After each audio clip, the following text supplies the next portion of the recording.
ചുമമരുന്ന് കഴിച്ച് കുട്ടികൾ മരിച്ചതിൽ അടിയന്തര യോഗം ചേർന്ന് കേന്ദ്ര ആരോഗ്യ മന്ത്രാലയം. മാനദണ്ഡങ്ങൾ പാലിക്കാത്ത യൂണിറ്റുകളുടെ ലൈസൻസുകൾ റദ്ദാക്കിയേക്കും.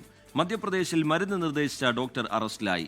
കേരളമടക്കം 5 സംസ്ഥാനങ്ങളിൽ കോൾറിഫ് കഫ് സിറപ്പ് നിരോധിച്ചു. ചുമയ്ക്കുള്ള കോൾറിഫ് കഫ് സിറപ്പ് കഴിച്ച് മധ്യപ്രദേശിലും രാജസ്ഥാനിലും 14 കുട്ടികൾ മരിച്ച പശ്ചാത്തലത്തിലാണ് ആരോഗ്യ മന്ത്രാലയം അടിയന്തര യോഗം ചേർന്നത്.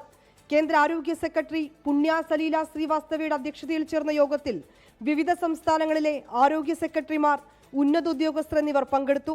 കഫ് സിറപ്പുകളുടെ യുക്തിപൂർവമായ ഉപയോഗം ഉറപ്പാക്കാനും നിരീക്ഷണവും പരിശോധനയും ശക്തമാക്കാനും ആരോഗ്യ മന്ത്രാലയം നിർദ്ദേശം നൽകി. മാനദണ്ഡങ്ങൾ പാലിക്കാത്ത യൂണിറ്റുകളുടെ ലൈസൻസ് റദ്ദാക്കുന്നതടക്കം കടുത്ത നടപടികളുണ്ടായേക്കും.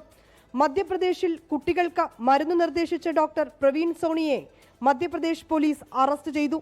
നിയമവിരുദ്ധമായി മരുന്ന് നൽകിയതിന് ഡോക്ടർ പ്രവീൺ സോണിയെ സർവീസിൽ നിന്ന് സസ്പെൻഡ് ചെയ്തു. കോൾറിഫ് സിറപ്പ് നിർമ്മിച്ച തമിഴ്നാട് കാഞ്ചീപുരം ജില്ലയിലെ ശ്രീസൻ ഫാർമസ്യൂട്ടിക്കൽസിനെതിരെയും കേസെടുത്തു. മരുന്നിന്റെ സാമ്പിളുകളിൽ 48.6% ഡൈഎത്തിലീൻ ഗ്ലൈക്കോൾ അടങ്ങിയിട്ടുണ്ടെന്ന് കണ്ടെത്തി. 6 സംസ്ഥാനങ്ങളിലായി മരുന്ന് നിർമ്മാണം നടത്തുന്ന 19 ഇടങ്ങളിൽ ആരോഗ്യവകുപ്പിന്റെ പരിശോധന ആരംഭിച്ചു. മരുന്നിൽ ദോഷകരമായ പദാർത്ഥങ്ങളുടെ സാന്നിധ്യമുണ്ടോ എന്ന് പരിശോധിക്കാൻ ഗുജറാത്ത് സർക്കാർ നിർദ്ദേശം നൽകി.